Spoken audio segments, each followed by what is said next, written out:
আসসালামু আলাইকুম। কেমন আছেন আপনারা সবাই? চলে আসলাম নতুন আরও একটা ভিডিও নিয়ে। চলে আসলাম আমিও ভাইরাল রেডিমিক্স আলু ভর্তার প্যাকেট বাইরে থেকে কিনে নিয়ে। এখন বানানোর পালা এবং দেখার পালা স্বাদ টেস্ট করে যে আসলে কেমন। বাসায় বানানো সিদ্ধ করে আলু ভর্তা বানানোর টেস্টের সাথে এটার পার্থক্য কতটা। সব কিছু কেটে বের করে নিয়ে নিলাম প্যাকেট থেকে, কিন্তু এখানে আমার একটু গড়বড় হয়ে গেল। আমার সরিষার তেলের প্যাকেটটা একটু ছিদ্র ছিল, সেটা থেকে সামান্য খানিকটা তেল লিক হয়ে বের হয়ে গেছে। তারপরেও সবটা বের হয় নাই, সামান্য কিছু তেল নষ্ট হয়েছে। এখন আলুর গুঁড়াটা প্লেটের মধ্যে নিয়ে লবণের প্যাকেটটা কেটে দিয়ে নিলাম। পানি পরিমাপ করার যে ব্যাগটা দিয়েছে সেটা দিয়ে পরিমাপ করে পানি ঢেলে দিয়ে আমি আলুর গুঁড়াগুলো মাখিয়ে নিচ্ছি। প্যাকেটের গায়ে তো লেখা ছিল 4 জনের পরিমাণে ভর্তা হবে এখানে, কিন্তু আমার তো বিশ্বাস হচ্ছে না যে এই ভর্তা দিয়ে 4 জন খাওয়া যায়। যাই হোক, 4 জনেরই খেতে হবে এমন তো না।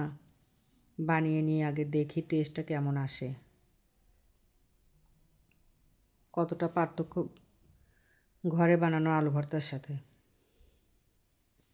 প্যাকেট কেটে শুকনো মরিচগুলো বের করে নিলাম আর পেঁয়াজের বেরেস্তা বের করে নিলাম। শুকনো মরিচটা এত বেশি মচমচে আর বেরেস্তাও অনেক মচমচে, আর অনেক বেশি পরিমাণে দিয়েছে বেরেস্তা।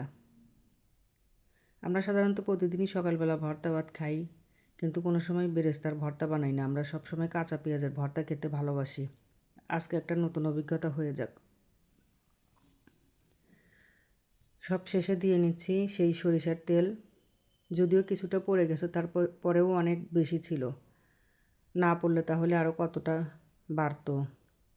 সাধারণত ভর্তায় আমরা এত তেল কখনোই ব্যবহার করি না। যেহেতু আমি রেডিমিক্স কিনে নিয়ে আসছি, শখ করে সব কিছুই পরিমাণ তাদের যা দেওয়া আছে সব দিয়ে দিলাম। এখন দেখার পালা যে এটা খেতে কেমন হয়।